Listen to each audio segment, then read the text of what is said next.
Hi, I'm Matthew. I'm from Bendigo, and this is my 60 Series Land Cruiser. I wrote in to ask Allan because after doing an oil change, which I thought I could do, turns out I can't, and it's now got a high oil pressure problem, and it's also got a radiator problem. Because of the oil pressure problem, the car has been sitting now for about 10 months, and until such time that it gets fixed, I'm on the push bike to work, which is about a 14k ride. Oh, hi. You be Matthew?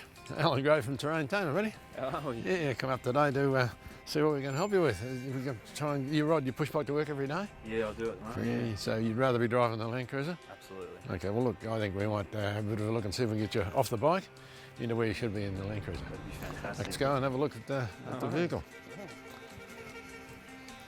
So Allan, would you like to come in for a cuppa? Yeah, I wouldn't mind. Have a bit of a chat about your four-wheel drive problems. Let's go. The 60 Series I own has been in the family since new. My father owned it before me.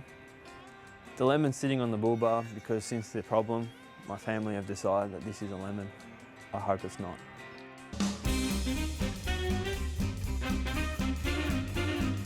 So you've had a bit of a problem with the oil pressure you wrote to me about, being higher and higher. Yeah, I did an oil change and I noticed the pressure was quite high and would actually get higher as I accelerated. This is after you changed the oil. Yeah, after you change the oil. Can't see that the changing the oil's got a great deal to do with the problem. And the radiator, is that just old or leaking? It's the same one that came with it from the factory. So That's yeah, it. it's Oh, old. gosh, okay. Yes, that's getting on a bit. We'll have a look at that too at the same time. So have you had anybody have a look at these problems that you got? No, not yet, no. I've actually bought a couple of books on diesels and Land Cruisers in Pacific, and most of my nights when they're not spent playing with my daughter, I get the book out and start reading. Whenever I do get some funds saved up to fix it, it seems to just go straight to the family. Okay, so what we'll do is go and have a look at it and find the problems and get you off your push bike and into the four-wheel drive. That'd be great. If he can't fix it, no one can. So yeah, it'd be great to have him fix it and for me to drive it again. Okay, Matt, what we'll do, have a look at it and see. It's just been sitting here quite a while, so it might be a bit hard to start, but we'll try that. We'll have a look at the oil pressure and see what you say about it being too high. Well, I'll take it out of gear.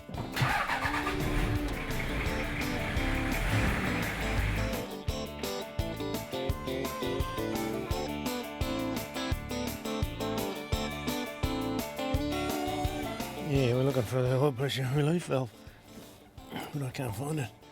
It's down there, but boy, oh boy, that's impossible.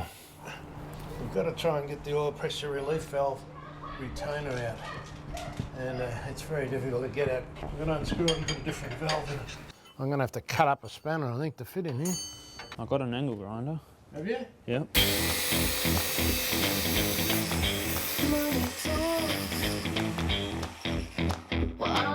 Now that's dedication, cutting a tool to make it work.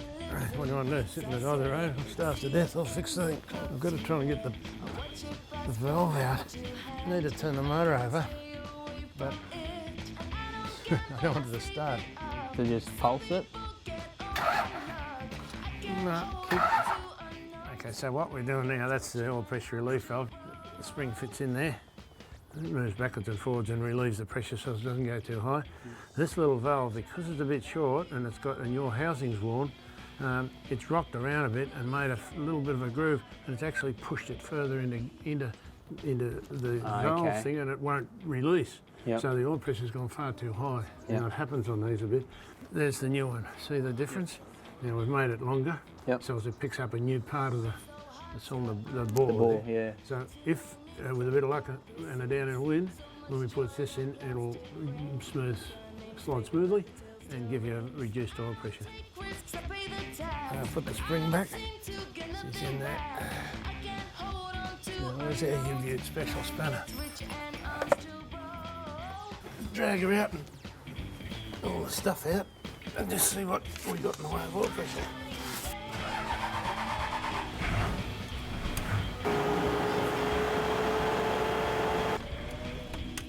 All right, so it seems to be a bit better than what it was. Yeah. Now, Matt, what we've done now, we've put that longer relief valve in. Yep. It might take a little while to settle in because it's now in a new part of the bore. Yeah. Okay. So the oil pressure is down from what it was now, but I think probably run around the block and get it all settled in will help, but we can't do that till we do something about the radiator. Yeah. So Matt, what we're going to do with the radiator, I'll pressure test it and we'll just see if we can find a leak in it. So that PSI and see what happens. Okay Matt, well what we've got now, it's holding pressure, but it's got some corrosion down the bottom there. Yep. Radiators can start leak and not leak some of the time, and you never know when you got them. Now if it's 25 years old, I reckon, so I bought, from Tamer I bought up a new radiator, and I think we'll put it in, you'll be safe then from then on. Let's talk about what are you doing down there? You doing any good, or are you just making a noise to keep me happy? Come on, baby.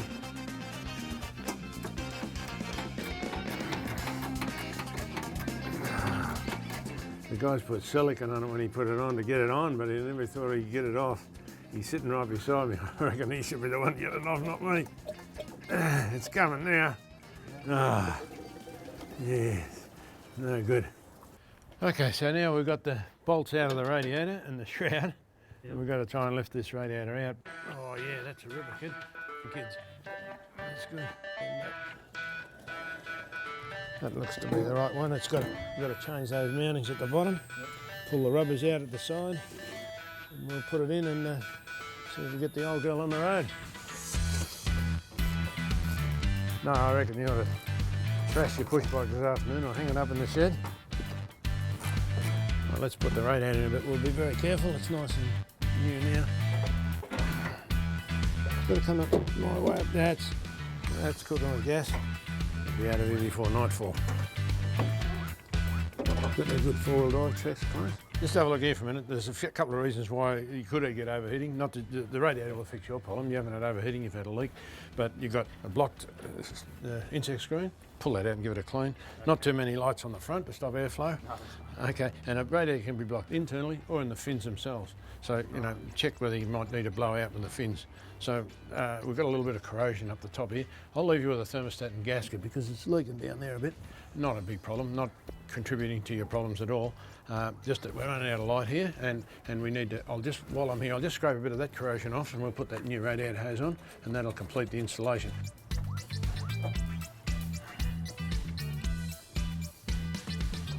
All right, so we've got to just put some water in it now and coolant. Nice colour.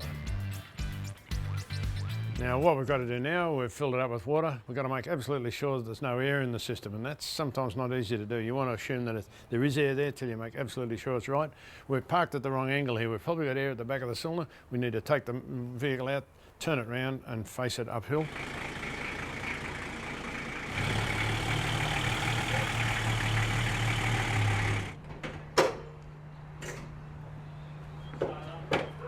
Yeah, and so now we're checking the job we've done, make sure the hose clips are all right and that there's no other leaks, and we'll pump it up to the operating pressure of 0.9 or around about 14 psi. Leave it for a couple of minutes and make sure it's all right. So that should be all right. You'll be able to drive it to work now.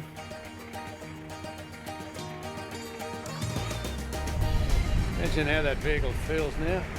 Oh, beauty. That's what I'm built for. The problem we started off with today was the high oil pressure, and we're pretty fortunate to have fixed that with the part that we fitted in. Then we looked at the radiator, which was 25 years old, and we fitted a brand new radiator and had a look at the hoses. They're good. How do you reckon we went, Matt? Yeah, good. Oil pressure's back to what it should be, and temperature's now sitting where it should be. Oh, yeah, okay. Yeah, so pretty pleased about that? Very. Right, well, look, I mentioned about a thermostat before. Just put that in when you've got time. Yep. Nothing wrong with yours, not causing a problem, but put it in anyway. And a belt kit to go with it. Oh, fantastic. Okay. Thank you very much for all your help. Oh, that's okay. Yeah, it's been sure. fantastic having you here. That's good. I'm glad we've got my car going again. All right, okay. If I can help you again, give us a call. Will do. Catch up with you, buddy. Thank you. And yeah, look after your cruiser for me. Will do. Thanks, mate. Catch you later. Bye.